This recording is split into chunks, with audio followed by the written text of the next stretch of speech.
Kozhikode north കാരശ്ശേരിയിലെ green garden എന്ന വീട്ടിലെത്തുമ്പോൾ വിവിധ തരം പഴങ്ങളുടെ ആരെയും കൊതിപ്പിക്കുന്ന സുഗന്ധമുണ്ടാകും. മുറ്റത്തും പറമ്പിലും മുതൽ ടെറസിന് മുകളിൽ വരെ സ്വദേശിയും വിദേശികളുമായ ഫലവൃക്ഷങ്ങളുടെ ഒരു കലവറ തന്നെയാണ്. ഗ്രീൻ ഗാർഡൻ ഹുസൈനാണ് ആർക്കും മാതൃകയാകുന്ന വിധത്തിലുള്ള ഈ ഫലവൃക്ഷത്തോട്ടം സൃഷ്ടിച്ചത്. അങ്ങോട്ടേക്കൊന്ന് പോകാൻ തോന്നുന്നുണ്ട്. എന്തായാലും ആ ദൃശ്യങ്ങളിലൂടെ നമുക്ക് അങ്ങോട്ടേക്ക് പോയാലോ. ചക്കയും മാങ്ങയും ഉൾപ്പെടെ വിവിധ തരത്തിലുള്ള ഫലവൃക്ഷങ്ങളും ചെടികളും ഓരോ കാലത്തും വിളവ് നൽകുന്നുണ്ട്. എന്നാൽ ഇത്തവണ ടെറസിന് മുകളിലെ കൈതച്ചക്ക കൃഷിയാണ് ഏറെ വ്യത്യസ്തമാകുന്നത്. കൃഷി ചെയ്യാൻ സ്ഥലപരിമിതി ചൂണ്ടിക്കാണിക്കുന്നവർക്ക് കൈതച്ചക്ക ടെറസിന് മുകളിലും എങ്ങനെ വിളയിച്ച് നല്ല വരുമാനം ഉണ്ടാക്കാം എന്നതിന്റെ മാതൃകയാണ് ഗ്രീൻ ഗാർഡൻ വീടിനു മുകളിലെ ഈ കൈതച്ചക്കത്തോട്ടം.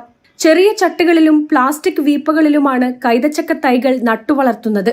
കൈതച്ചക്കകൾക്ക് കൃത്യമായി പരിചരണം നൽകിയാൽ 3 മുതൽ 5 കിലോ വരെ തൂക്കം ലഭിക്കുമെന്നും ഹുസൈൻ പറയുന്നു. പരിചരണം കുറഞ്ഞ മണ്ണ് മതി. ഒരുപാട് വേരുകൾ താഴ്വേരുകളൊന്നും പോകുന്ന ചെടിയല്ല പൈനാപ്പിൾ. ആ ഒരു ഫാമിലിയാണ്. അതായത് ചെറിയൊരു ഇടത്തിൽ തന്നെ വളർന്നു വലുതാവും.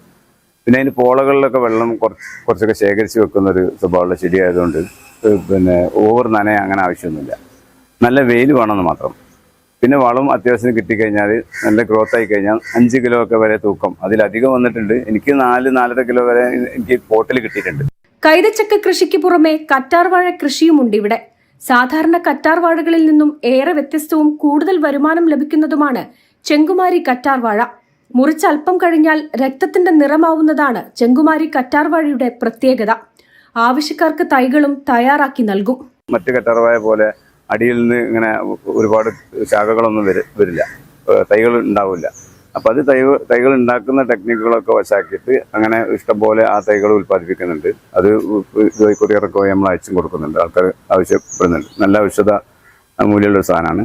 സംസ്ഥാനത്തിന് അകത്തും പുറത്തു നിന്നുമായി നിരവധി പേരാണ് ഓരോ ദിവസവും ഹുസൈന്റെ വീട്ടിലും തൊട്ടടുത്തുള്ള ഗ്രീൻ ഗാർഡൻ നഴ്സറിയിലും എത്തുന്നത്. ഏതൊരു ഫലവൃക്ഷവും ആവശ്യക്കാർക്കും നൽകുന്നതിനു മുമ്പ് സ്വയം പരീക്ഷിച്ച് വിജയിച്ച ശേഷം മാത്രമേ കൈമാറുകയുള്ളൂ എന്നതാണ് ഹുസൈന്റെ മറ്റൊരു പ്രത്യേകത. ജനം, കോഴിക്കോട്.